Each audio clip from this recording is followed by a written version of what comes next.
I wanted to share today 3 things that Kobe Bryant taught me that I learned from being an observation of him. This is the Deep Dive with Adam Roa.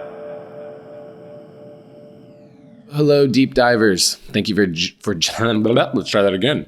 Thank you for joining me for another episode of Deep Dive Musings with your host, Adam Roa.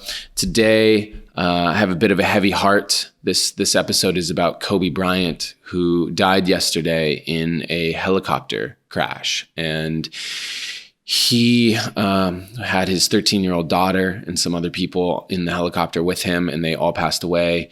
And it's a tough one. He was only 41 years old. His daughter was 13. And people may not know this about me, but I grew up in California. The first sporting event I ever went to was a Lakers game. I love sports. I love the Lakers. I loved Kobe Bryant so much. And he's polarizing. He's a polarizing figure. People have hated Kobe Bryant. They've hated his attitude. They've hated the way he's carried himself off the court.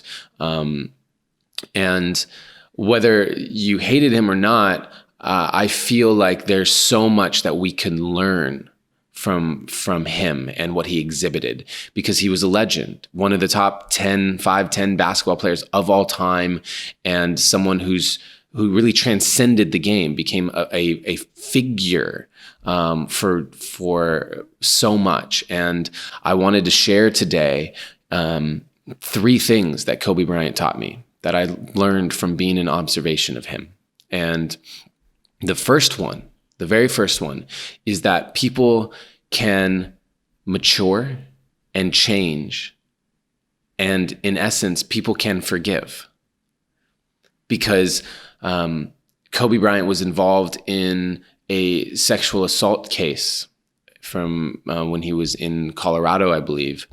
And the way that he handled that initially, there was a lot that created a public outcry. He became the target of a lot of hatred. People started judging him, condemning him, all of these things. He threw Shaq under the bus. Like, there was a lot of stuff that came out during that time. And I think that in observation of all of that, what I saw was someone who was immature. And in that immaturity, it also translated to the basketball court, where a lot of people hated him because they felt he was arrogant. And I could see that.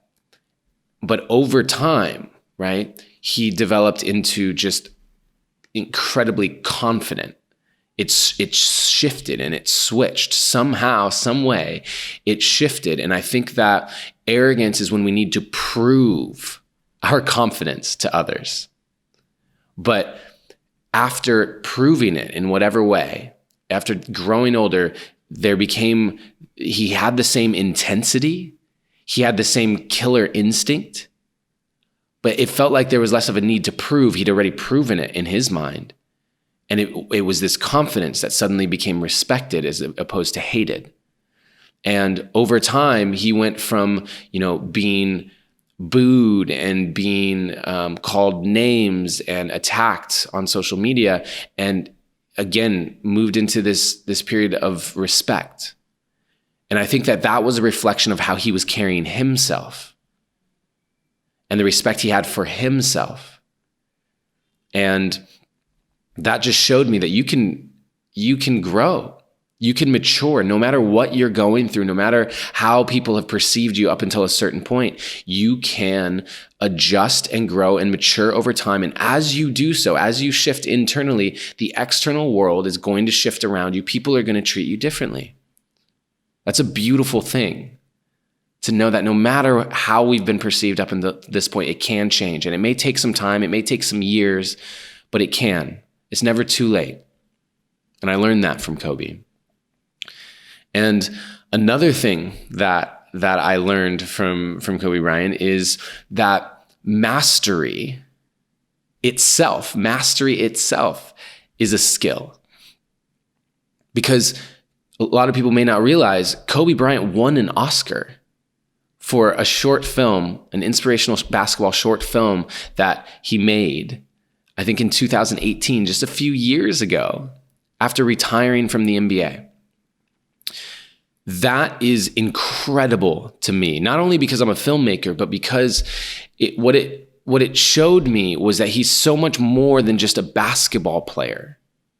I listened to interviews where people talked about how it wasn't he just hired a bunch of people to make it for him. He was deeply involved. And mastery is about how you learn, how you do things.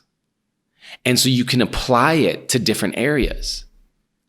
His mastery of basketball, the way he approached that, is also how he approached filmmaking. And he surrounded himself with excellence.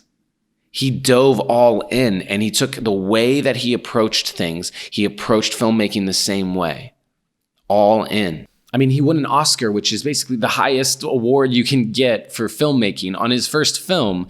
And that shows if you are great at something, if you can take the way that you became great, the work ethic, the commitment, the being the student of that thing, and you can take that and you can apply it to other areas of your life, you will be great in those other areas. If you're willing to do that and put in the time, you will be great. That is becoming a master of understanding how it works to be great.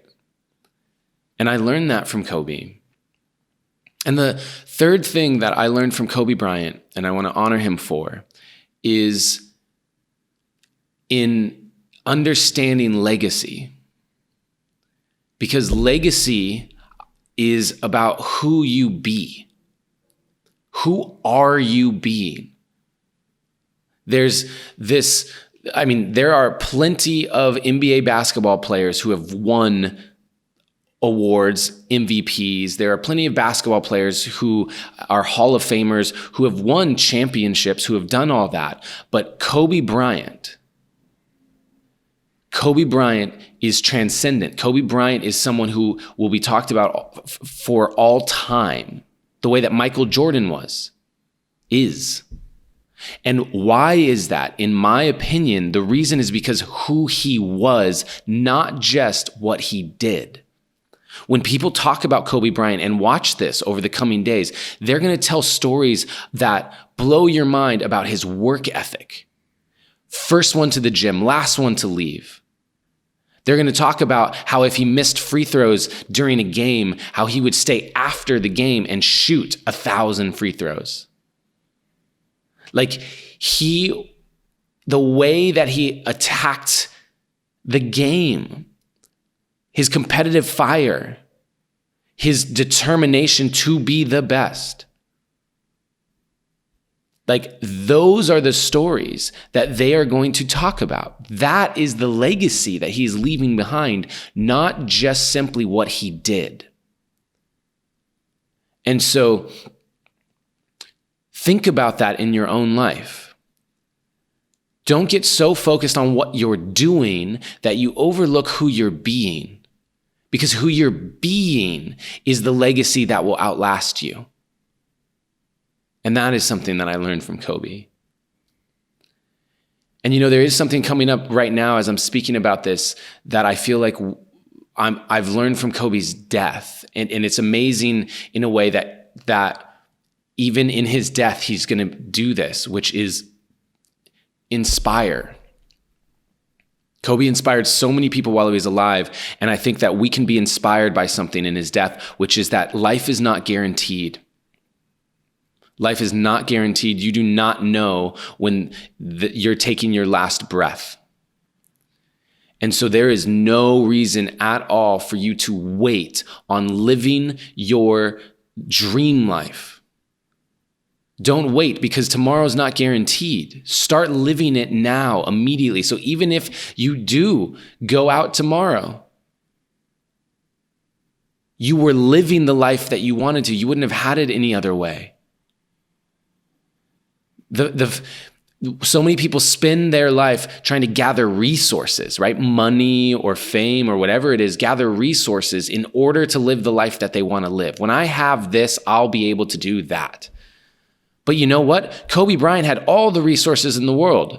hundreds of millions of dollars, all the things. In fact, one of the hardest parts about his death for me is that I believe he was going to do so much good on the planet. He was incredibly intelligent. He had a good heart, all of these things that he was going to do for the world. I feel like we lost, as a human race, we lost someone very important last night. And you know what? Love him or hate him, I do think he was going to do a lot of good in this world, and he had all the resources to do so, all the connections, all the fame, all of the money. And where is it now? What can he do with it now? So don't spend your time trying to get the resources. Don't spend your time wanting the money or the fame in order to live the life that you want to live. Start it right now. And even in his death, he's inspired me with that mentality and reminded me of the preciousness of this life. And you know what? He can do the same for you if you choose to allow that to be the case. Don't live for tomorrow. Live full out today. Thank you, Kobe Bryant, for all of the ways that you inspired me since I was a little kid. Thank you for reminding us all about the preciousness of this life. I'm going to take a moment of silence now to honor you and send so much love to your family that survives you.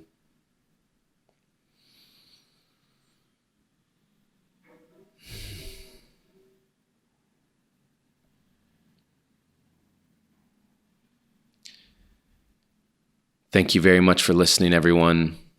I want to remind you that always, in all ways, you are seen, you are heard, and you are loved.